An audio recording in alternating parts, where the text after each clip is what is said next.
6 June তিনি হাজির হচ্ছেন কি হচ্ছেন না সেটি হচ্ছে দেখার বিষয়, নাকি তিনি সময় নিচ্ছেন। যেহেতু তার দেশ ত্যাগের উপর কোনো নিষেধাজ্ঞা কোনো জায়গা থেকে দেওয়া হয়নি, তো তিনি তো যে কোনো জায়গায় যেতেই পারেন। দেখুন, সরকার অত্যন্ত স্বচ্ছতার সাথে দেশ পরিচালনা করছে বিধায়, এবং সরকারের কোনো হাত নাই বিধায় দুদকের উপর। দুদক অত্যন্ত স্বচ্ছতার সাথে স্বাধীনভাবে কাজ করছে বিধায় এই বিষয়গুলো উঠে এসেছে, এবং আদালতও অত্যন্ত স্বাধীনভাবে কাজ করছে বিধায় এই বিষয়গুলো উঠে এসছে। এটা তো অন্য কেউ তুলে আনেনি, কোর্টও দেয়নি বা দুদকও দেয়নি। তো কারোর উপর যখন দেশ ত্যাগে কোনো নিষেধাজ্ঞা না থাকে, তিনি তো যে কোনো জায়গায় যেতেই পারেন। তো 6 জুন তিনি হাজির হচ্ছেন কি হচ্ছেন না সেটি হচ্ছে দেখার বিষয়, নাকি তিনি সময় নিচ্ছেন। যেহেতু তার দেশ ত্যাগের উপর কোনো নিষেধাজ্ঞা কোনো জায়গা থেকে দেওয়া হয়নি, তো তিনি তো যে কোনো জায়গায় যেতেই পারেন।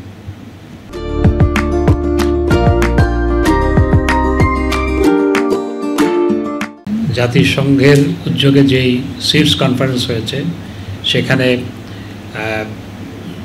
স্মল আইল্যান্ড স্টেট এবং আমরা যারা মোস্ট ভালনারেবল কান্ট্রি, আমাদেরকে যে আর্থিক সহায়তা দেওয়ার প্রতিশ্রুতি, সেটি যে কোনো সময় পালন করা হয় না, সেটি তুলে ধরা হয়েছে। একই সাথে যে ফান্ডগুলো ক্রিয়েট করা হয়েছে, সেখানে ইজি অ্যাক্সেস যাতে স্মল আইল্যান্ড স্টেট এবং বাংলাদেশের মতো ভালনারেবল কান্ট্রিগুলোর হয়, সেগুলো আমরা তুলে ধরেছি। এ ব্যাপারে আমার সাথে প্রবাসী কল্যাণ মন্ত্রীরও আলোচনা হয়েছে। বাংলাদেশের পক্ষ থেকে চেষ্টা করা হচ্ছে সময়টাকে বর্ধিত করার জন্য, যে 31শে মে বা 30শে মে যেটি ডেডলাইন ছিল, সেটি যাতে বর্ধিত করা হয়, সেজন্য আলোচনা চলছে। আর এই ক্ষেত্রে কাদের গাফিলতি ছিল, সেটিও তদন্ত করে যথাযথ ব্যবস্থা গ্রহণ করা হবে।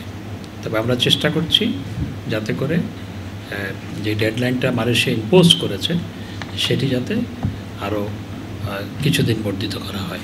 আমি সমস্ত ওআইসির অনেকগুলো দেশ, মোর দেন 55, এবং ওআইসির যারা পিয়ার, তাদের সামনে আমাদের ব্রিফিং করেছে এই নিয়ে। প্রথমত রোহিঙ্গাদের জন্য যে আর্থিক সহায়তা দরকার, সেটি আমরা তুলে ধরেছি। একই সাথে মায়ানমারের উপর আন্তর্জাতিক চাপ প্রয়োগ, সেটি জাতিসংঘ মহাসচিবের সাথেও আলোচনা হয়েছে, এবং জাতিসংঘের মহাসচিব তিনি যে স্পেশাল এনভয় নিয়োগ করেছেন, তার সাথে আলোচনা হয়েছে।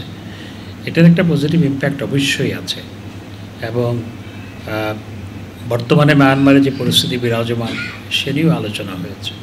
তো সেটির একটা পজিটিভ ইম্প্যাক্ট অবশ্যই আছে। পিএমের সফর, সেটি এখনও আসলে কখন যাবেন কোনো দেশের জন্যই সুনির্দিষ্ট কোনো তারিখ হয়নি। তবে ভারত আমাদের অপেক্ষাকৃত কাছে।